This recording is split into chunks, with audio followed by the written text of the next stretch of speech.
మూవీని 3D IMAX 3Dలో చూసాం. ఇప్పుడు మనము జై హనుమాన్ ఏదైతే పీవీసీలో వస్తుందో ఆ మూవీ మనం వరల్డ్ అని కాదు. ఆదిపురుష్‌కి ఇప్పుడు ఆదిపురుష్ గురించి మాట్లాడుకుంటే చాలా సేపు అవుతుంది. రెడ్ ప్రొఫైల్స్ ఏమైతే ఏదైనా తప్పుగా మాట్లాడుంటే దయచేసి క్షమించండి. Come back to the channel. ఇప్పుడే 'సూపర్ మ్యాన్' మూవీ చూసాను. 'సూపర్ మ్యాన్' మూవీని 3D ఐమాక్స్ 3Dలో చూసాను. ఐమాక్స్‌లోనే పిక్చర్ క్వాలిటీ అదే పోతుంది. అండ్ 3Dలో ఇంకా విజువల్స్ బాగున్నాయి. యాక్చువల్లీ నేను ఫ్యాన్ ఆఫ్ 3D కాదు. బట్ ఐమాక్స్ 3D ఎట్లుంటదో ట్రై చేద్దాం అనుకున్నాను. But it's good. చాలా బాగుంది. మూవీ ఎలా ఉంది అని అంటే మూవీ చాలా బాగుంది. యాక్చువల్లీ మనకి సూపర్ హీరో మూవీస్ అంటేనే తెలుసు. యాక్చువల్లీ ఫైనల్ ఒక కాన్ఫ్లిక్ట్ ఉంటుంది. ప్రపంచం మొత్తం అంతమైపోతుందని చెప్పి. అది ఎట్లైనా హీరో సేవ్ చేస్తాడని తెలుసు. కాకపోతే ఆ ప్రొసీడింగ్స్ మనల్ని ఎంత గ్రిప్పింగ్‌గా తీసుకెళ్తున్నాయి. ఇది అవుతుందా? అవ్వదా? అని చెప్పి అక్కడ మూవీ మనకి క్లిక్ అవుతుందా? లేదా? అనిపిస్తుంది. ఈ మూవీ అది బాగా సస్టైన్ చేస్తుంది మనకి. బేసిక్‌గా ఇంతకు ముందుకు 'జాక్ స్నైడర్' మూవీస్ ఏవైతే ఉన్నాయో సూపర్ మ్యాన్‌వి, జస్టిస్ లీగ్ గాని, super man, bat man versus super man, ఇవన్నీ నాకు చాలా ఫేవరెట్. అంటే అన్ని చూస్తాను. But I'm fan of iron man. I watch every DC movie. అన్ని మూవీస్ చూస్తాను. బ్యాట్ మ్యాన్ చూస్తాను and super man also I watch it. But నా ఫేవరెట్ వచ్చేసి iron man. Coming to this movie, ఈ మూవీలో గ్రాఫిక్స్ నెక్స్ట్ లెవెల్ ఉంటాయండి. అసలు next level graphics అంటే నెక్స్ట్ లెవెల్. ఇప్పటిదాకా టాప్ నాచ్ గ్రాఫిక్స్ చూసాను కానీ ఇందులో ఇంకా చాలా బాగుంటాయి. వాళ్ళు తీసుకున్న పిక్చర్ క్వాలిటీ కానీ, మరి ఐమాక్స్ లో చూసాను కాబట్టి అలా అనిపించిందో లేదో తెలియదు కానీ ఆ గ్రాఫిక్స్ అసలు ట్రూ టు రియాలిటీ, అంటే ఎంత దగ్గరకు ఉంటాయంటే అంత దగ్గరికి. అండ్ అందరు యాక్టింగ్ మాత్రం చాలా బాగుంది. మ్యూజిక్ చాలా బాగుంది. మూవీ బాగుంది. చాలా పర్టికులర్ గా చాలా సీన్స్ మనకి హై అనిపిస్తుంది. అండ్ క్లైమాక్స్ కి వచ్చేసరికి మనం అతనితో బాగా డెవలప్. ఇదే స్టార్టింగ్ పాయింట్ లాగా యాక్చువల్లీ వాళ్ళు చాలా ఎమోషన్స్ పెట్టారు అందులో. అంటే చాలా మంది కొత్త కొత్త వాళ్ళు వస్తూ ఉంటారు.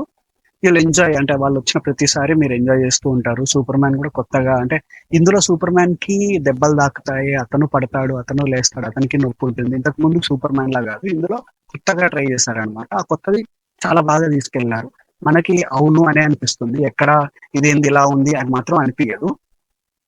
కాకపోతే ఇక్కడికి వచ్చేసరికి that is about the movie. But ఇది కూడా మాట్లాడాలని ఉంది నాకు. మన సూపర్ మ్యాన్ బేసిక్ గా మనం super man man versus steel first movie ఏదైతే ఉంటుందో ఆ మూవీ చూసుకుంటే 2013 లో వచ్చింది. ఆ మూవీ చూడండి.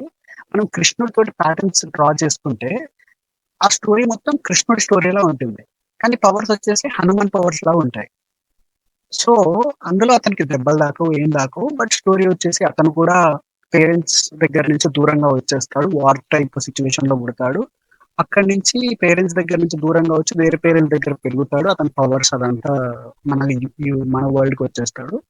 సో ఆ తర్వాత ఏం జరిగింది అనేది స్టోరీ. అతని ఫ్లయింగ్ పవర్ కానీ ఏవైనా మనకి హనుమాన్ పవర్స్ లాగా అనిపిస్తూ ఉంటాయి. ఇప్పుడు మనము జై హనుమాన్ ఏదైతే పీవీసీలో వస్తుందో ఆ మూవీ మనం వరల్డ్ ముందు పెట్టిన సూపర్ మ్యాన్ ని కాపీ చేస్తారని అంటారేమో. యాక్చువల్లీ మన దగ్గర ఆ స్టోరీ చాలా వందల ఏళ్ల నుంచి ఉంది. బట్ ఎవరు మనం ఇండియాలో ఇప్పటిదాకా అలాంటి స్టోరీ తీయలేదు. లిటరల్లీ నేను ఇప్పుడు గూగుల్లోకి వెళ్ళి కొడితే Krishna movie, lord Krishna movies అని కొడితే Hare, Krishna Rama, Rama Rama Krishna Krishna and Krishna and his Leela అనే మూవీ వచ్చింది అనమాట. కృష్ణుడి మీద ఒక మూవీ లేదు. అంటే సపరేట్ కృష్ణుడి మీద మహాభారతంలో మనం కృష్ణుడిని చూసుంటాము, లేదంటే కర్ణుడి స్టోరీలో కృష్ణుడిని చూసుంటాము. అలానే కానీ కృష్ణుడికంటూ ఒక సపరేట్ మూవీ లేదు ఇప్పటిదాకా. అక్కడ శివుడి మీద ఒక మూవీ లేదు సపరేట్ గా. మన దగ్గర ఎంతమంది ఉన్నారు సూపర్ హీరోస్, మనం తీయాలనుకుంటే తీయొచ్చు. పీవీసీ ఇప్పుడు ట్రై చేస్తుంది. కాకపోతే ఆ ఒక్క ఫ్రాంచైజ్ ఏదైతే ఉందో దానికి యాంపుల్ అమౌంట్ ఆఫ్ రెస్ట్రిక్షన్స్ ఉన్నాయి. అది ఒక్కటి చేయాలనుకుంటే ఎంత చేయలేరు. కాకపోతే మన దగ్గర చాలా ప్రొడక్షన్ హౌసెస్ ఉన్నాయి. ఇప్పుడు కార్తికేయ మీద, లార్డ్ కార్తికేయ మీద, అంటే కార్తికేయ దేవుడి మీద ఎన్టీఆర్ అండ్ త్రివిక్రమ్ ఏదో తీస్తున్నారు, సితారా ఎంటర్టైన్మెంట్స్ అని అంటున్నారు. It is pretty good. అంటే అట్లీస్ట్ ఒక గాడ్ గురించి అయినా నెక్స్ట్ జనరేషన్స్ కి తెలుస్తుంది.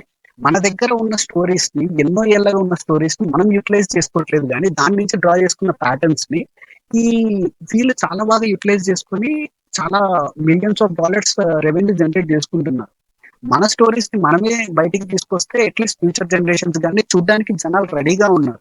కాకపోతే మనం తీయట్లేదు, అది రావట్లేదు. But I hope so PVC ఏదైతే స్టార్ట్ చేసిందో వాళ్ళు ఫుల్ ఫ్లెజ్డ్ గా హనుమాన్ తోటి అది అచీవ్ చేశారు. ఎందుకంటే బడ్జెట్ 40 crores లో తీసినా దానికి 300 crores రెవెన్యూ వచ్చింది.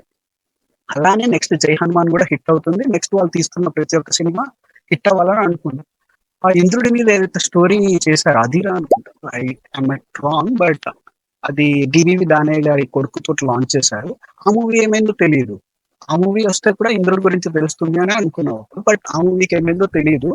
బట్ హోప్ ఎన్టీఆర్ ఏదైతే చేస్తున్నాడో మూవీ అండ్ మన పీవీసీయు ఏదైతే చేస్తున్నారో సింపుల్ స్టోరీస్ అంటే లైక్ ఓన్లీ రాముడి మీదనే కాకుండా హనుమాన్ది కూడా ఫుల్ స్టోరీ ఎక్కడ లేదు. లక్ష్మణుడి తీయొచ్చు, భీముడిది తీయొచ్చు, ఎవరిది కావాలనుకుంటే వాళ్ళది తీయొచ్చు. చాలా యాంపుల్ స్టోరీస్ ఉన్నాయి. కాకపోతే మన ప్రొడక్షన్ హౌసెస్ ఇప్పుడు 40 crores బడ్జెట్ అని అంటే హనుమాన్ ఏదైతే చేశారో అదే బడ్జెట్ లో మనకు తమ్ముడు మూవీ వచ్చింది.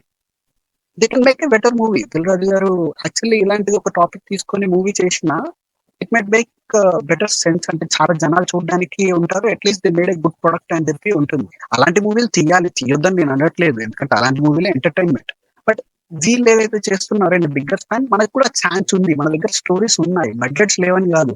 ఆదిపురుష్ కి ఇప్పుడు ఆదిపురుష్ గురించి మాట్లాడుకుంటే చాలా సేపు అవుతుంది. రెడ్ ప్రొఫైల్స్ ఏమైతే అయిందో వాళ్ళ బడ్జెట్స్ అంతా ఎక్కడికి తీసుకెళ్లారో ఇదంతా డిఫరెంట్ టాపిక్. బట్ మన దగ్గర బడ్జెట్స్ ఉన్నాయి. ఆదిపురుష్ లాంటి మూవీకి మనం 400 కోట్లు పెట్టాం. కాకపోతే అందులో చూస్తే ఎక్స్ప్లెయిన్ చేస్తారనేది అదంతా different story. I just don't want get in it.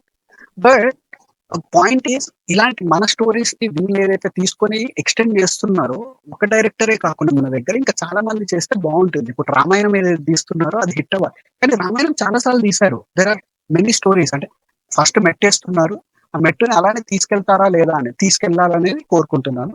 That's it. I just want to tell it. ఏదైనా తప్పుగా మాట్లాడుంటే దయచేసి క్షమించండి. If you like the review, cinema అయితే చాలా బాగుంది సూపర్ మ్యాన్. నేను ఐమాక్స్ 3D లో చూసాను. మీ దగ్గర ఐమాక్స్ ఉంటే వెళ్ళి చూడండి. Definitely you love the movie. Picture quality కానీ ఏదైనా obviously DC in the top level. అది నెక్స్ట్ లెవెల్ కి తీసుకెళ్లారు ఈ సినిమా గ్రాఫిక్స్ తోటి. మూవీ కూడా చాలా బాగుంది. ప్రొసీడింగ్స్ అయితే ఏంటి ఏదైనా జేమ్స్ గన్ చాలా బాగా డైరెక్ట్ చేశారు ఈ మూవీ. అండ్ యాక్టర్ కూడా చాలా బాగా లీడ్ యాక్టర్ చేశారు. That's it for the review guys. If you like the review, please like, share and subscribe to the channel. Please don't forget to subscribe the channel. Thank you.